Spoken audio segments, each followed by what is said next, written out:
Hi everyone, in the front of me I've got Galaxy Tab S9 FE Plus, and let me share with you how to check the total screen time on this device.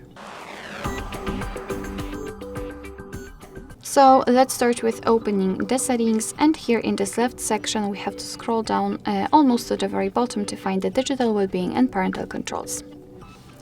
And as you can see right here, we've got this kind of graph which will show us for how long we've been using this device today.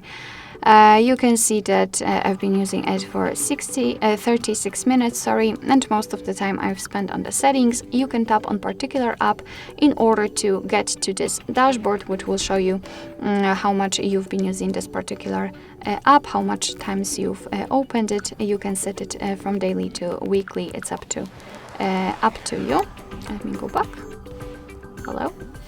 All right. We can also tap directly on this graph, and again we've got this dashboard, but this time it is slightly connected with the whole screen time, and under it you've got the list of apps which you've been using in particular days. Of course, you can tap on the day and check and compare it to other days of the week. Alright, so that will be all. Thank you so much for watching. I hope that this video was helpful, and if it was, please hit the subscribe button and leave the thumbs up.